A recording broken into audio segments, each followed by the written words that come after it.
আসসালামু আলাইকুম। আসলে আমার কথা কাকুন কাজিরে আসতে হবে আমার এখানে।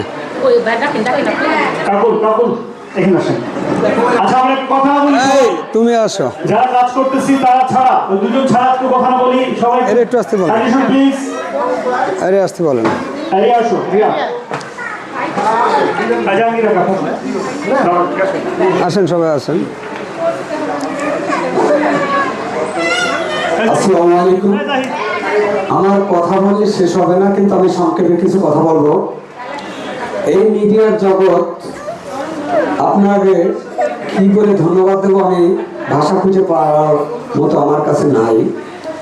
কেননা আমি সারা জীবন ঢাকায় কাটাই এসেছি, তারপর আসার পরে মোটামুটি যাই হোক আমার ভাই কাকন কাজী এর সাথে অনেকগুলি কাজ করছি, নাটক কৌতুক সবগুলি করছি। কিন্তু আপনাদের দোয়া এবং ভালোবাসায় এখন আমি ভয়েসে চলে আসছি। কেননা ভয়েসে আসছি আপনারা কথাগুলি গুরুত্বপূর্ণ দিয়ে শোনেন, কথাগুলি কাজে লাগবে। কিছুদিন আগে আমি একটা ছেলের কাজে গেছিলাম, মিউজিক ভিডিওর কাজে। তা যাওয়ার পরে ওই ছেলেটা আমার ফোন ধরছিল না।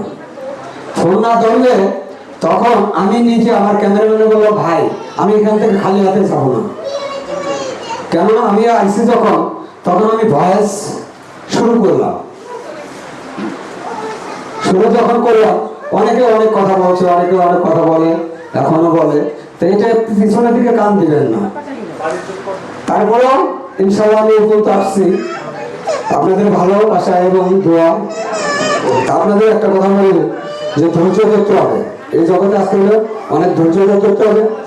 তবে বেশি আমি এখন সবচেয়ে শ্রদ্ধা এবং ভালোবাসা জানাচ্ছি আমার কাছের মানুষ কাকন কাজীকে, আমাকে এখানে ইনভাইট করার জন্য। অনেক অনেক অনেক মানে এটা ভাষায় বলার মতো না। তারপর আমাদের আলফাডাঙ্গার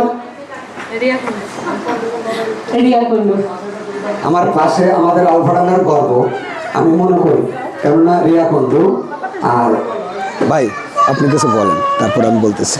আসলে যার প্রতিভা আছে তাকে কেউ কখনো ঠেকায় রাখতে পারে না, আমি যতটুকু মনে করি। তো ভাইয়ের নামটা ওবায়দুল মোল্লা। আমি তাকে চিনি যে ওবায়দুল ভাই হিসাবে। তিনি খুবই ভালো মানুষ, কিন্তু তিনি যে হঠাৎ করে ভাইরাল হয়ে যাবে এটা কিন্তু আসলে অবাস্তব কিছুই না। কারণ তার সাথে আমি যখন প্রথম কাজ করেছিলাম তখন তার মাঝে আমি অনেক প্রতিভা খুঁজে পেয়েছি। সাজ্জাদ সিজু ভাই এখানে আছে, তিনি কিন্তু বলেছিলেন যে এই ছেলেটা ভিতরে অনেক প্রতিভা আছে, অনেক ভালো মেধা আছে এবং তার অভিনয় দক্ষতা কিন্তু খুবই ভালো।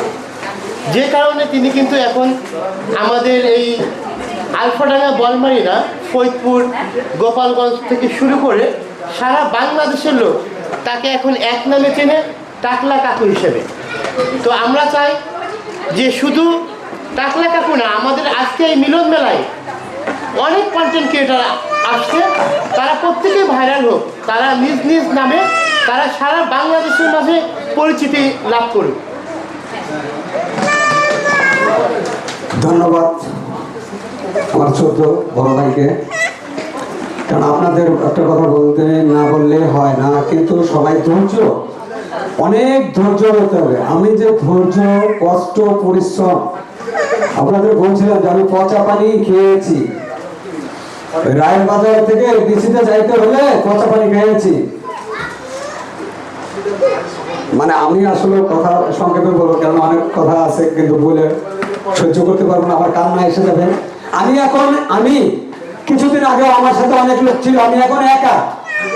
তাও আমার সাহস নিয়ে আমি এগিয়ে যাচ্ছি, একা একা। বিশ্বাস করবেন না আপনারা, বিশ্বাস করবেন না। আমার সাথে যে লোকজন ছিল এখন নাই কেউ, কিন্তু আপনারা আছেন। সেই ভালোবাসায় আমি টাকলা, এখন টাকলা কাকু হয়ে উঠতেছি। আর আমার গর্দান সামনে দেখবেন ভালো কিছু নাটক, কৌতুক, সিনেমা, যত কিছু অ্যাকশন মুভি আমার ভয়েসটা সারা বিশ্বে পৌঁছে দিতে চাই আপনাদের মাঝে।